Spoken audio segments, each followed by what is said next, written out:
Vipenzi vyangu, karibuni tena kwenye stories zetu hapa YouTube. Na kwa kwanza, jamani, naomba niwataje watu ambao walicomment kwenye video yangu iliyopita, watu waliokuwa wa kwanza kwenye video yangu iliyopita.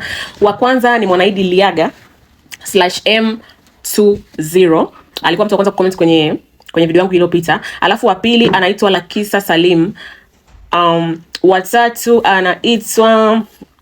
anaitwa T_T7I7. Majina yenu jamani, mwisho.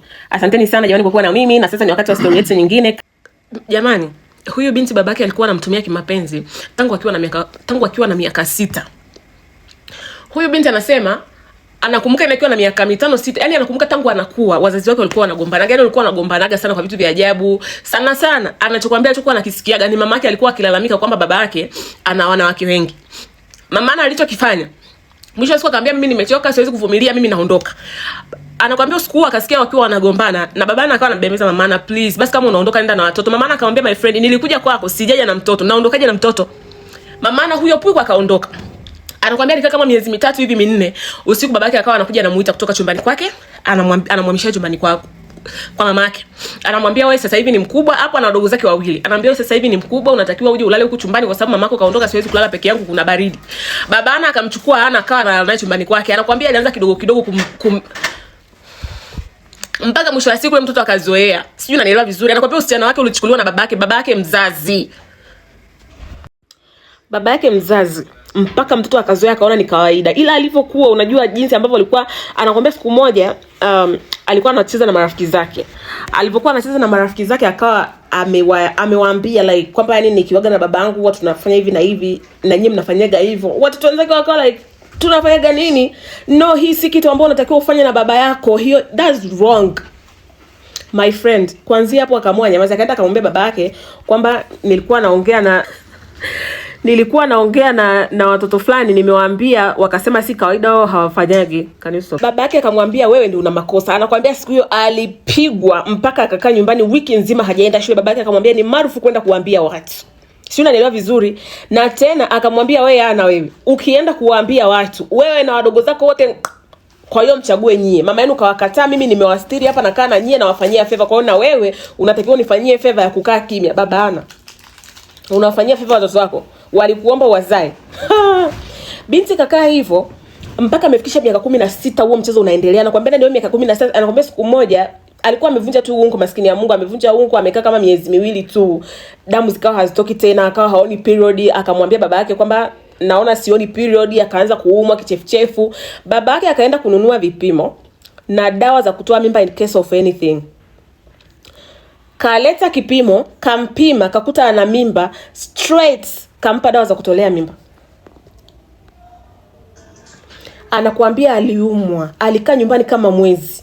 Walimu wakaja nyumbani, wakaja kuuliza jamani, baba mbona haonekani shule? Babake akaanza kufanya excuse, amesafiri, mamake ni mgonjwa, kwa hiyo nimempeleka huko, na yupo ndani anasikia.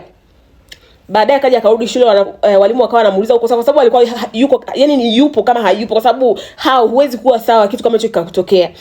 Wakawa wanamuuliza, akawa amekataa kusema. Katoa mimba 5. Babake kamtoa mimba 5 nyumbani, mimba 5. Anakuambia mimba ya 5 kipindi hicho sasa na miaka 16, mimba ya 5 ilikuwa ishafikisha, aliogopa kumwambia babake. Babake amekuja kumuona akiwa na mimba na miezi 6. Ameenda kumpima, mimba ni kubwa kabisa, inaonekana kabisa, ishaanza kuonekana. My friend akaenda akachukua dawa, dozi ya kwanza zimegoma kutoka, dozi ya pili, dozi ya 3, aliumwa karibu kufa. Sijui unanielewa? Binti anakuambia niliumwa, ikabidi baba anipeleke hospitali kwa sababu sasa nilikuwa nishaanza kubadilika, tumbo limebadilika, limekuwa la kijani. Kufika hospitali wakawa wanauliza imekuaje. Baba akaanza kuropoka, huyu mtoto ni malaya, huyu mtoto nishaongea sana, huyu mtoto nahisi ana mimba, hebu mpimeni. Nilikuwa namuuliza una mimba leo, nimemuona yani kama hayuko sawa, hebu mpimeni.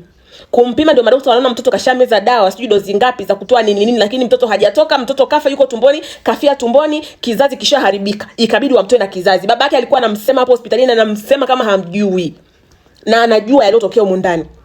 Kizazi kikatoka, kwa hiyo anakuambia haja tena kubeba mimba, ndio ikawa inamuuma sana, akawa anajua kwa sasa hivi sitozaa tena hivyo. Lakini kutokana kwamba wadogo zake wadogo ikabidi aendelee kukaa. Anakuambia kipindi hicho alikuwa sasa kashaanza kusoma sekondari, akawa anaona wanafunzi wenzake jinsi ambavyo wanakuwa na maboyfriend, wanakuwa na maisha yao, wako different. Ndio siku akasema no, this is not right.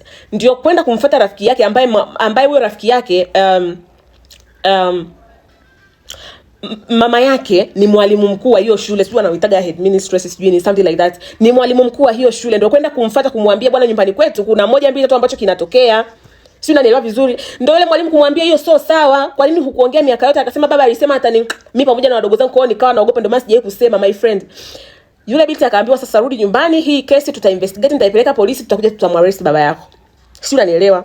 Ule usiku binti karudi nyumbani bado kabakwa. Si babake kambaka. Binti akawa analia, kesho yake akaamka asubuhi akawa anaenda shule huko analia, kwa sababu sasa unajua I think yule binti alikuwa analia kwa sababu unaona alikuwa anaona kwamba msaada upo karibu. Ndio akaenda shule, kufika shule akamwambia yule mwalimu mkuu kwamba jana pia ili tukio limetokea nini. Yule mwalimu akasema no, this is too much, twende hospitali. Ulinawa asubuhi? Hapana, sikunawa. I think waliongea jambo kwamba usinawe kwa sababu anataka DNA za mzazi wake hivyo.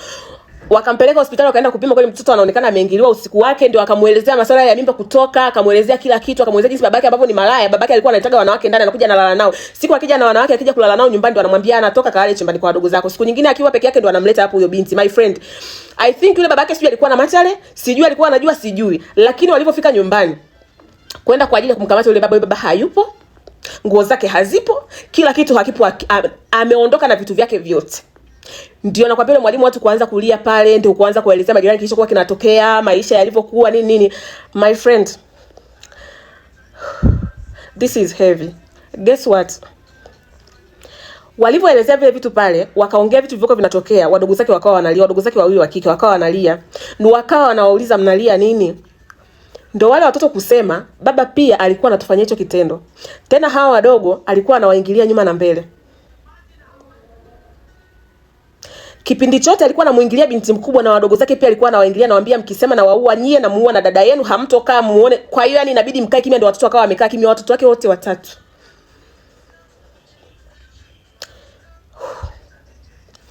Watoto wakachukuliwa, wakaenda huyo mwalimu akasema mimi niko tayari nitawasaidia. Akaenda akawachukua, akaanza kukaa nao, wakawa wanasafishika, wanapelekwa shule, wanafanya nini. Baada ya muda watoto wakaanza kuumwa.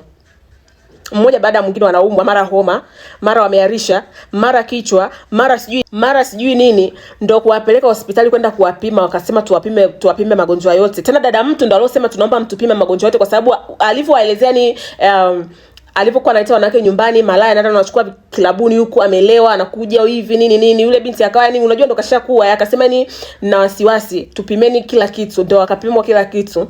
My friend, baba yao mzazi aliwapa ukimwi. Mbali na kuwabaka kote huko, aliwapa ukimwi watoto wake watatu. Mmoja katolewa kizazi. Na huyo baba yupo, kwa sababu anakuambia babake alitoroka, hajai kuonekana mpaka leo, lakini ana uhakika babake yupo mzima. Kuna sehemu yupo mpaka leo. Wewe baba wewe, shetani akutie vidole vya matako.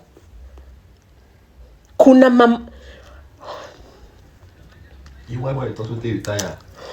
huyu bado yupo. Bado yupo, sasa hivi ni mkubwa, wadogo zake washakuwa wakubwa, ni mama mkubwa tu sasa hivi, mama mtu mzima. Kanitafuta, kaongea na mimi, kaniambia najua babangu yupo, nilishaenda kwenye therapy, nilishapona. Lakini jamani, wa mama, mnapoamua kwamba mmegombana na baba, sijui mmefanya nini, bebeni watoto wenu, ondokeni nao. Unawaachaje watoto wake na baba? Hivi baba mshenzi anatembea na wasichana wadogo kwa mtaani, nafikiri atakuja kushinda kutembea na watoto wake wa kwanza. Unaondoka unawaacha watoto wako na baba yao malaya anayetembea na vitoto vya wanafunzi. Unamwachia vitoto vyako kwa sababu hicho vidude vyao vinakuwa vimeziba, au inakuaje, au vinakuwa vinakufuli. Bebeni watoto wenu jamani.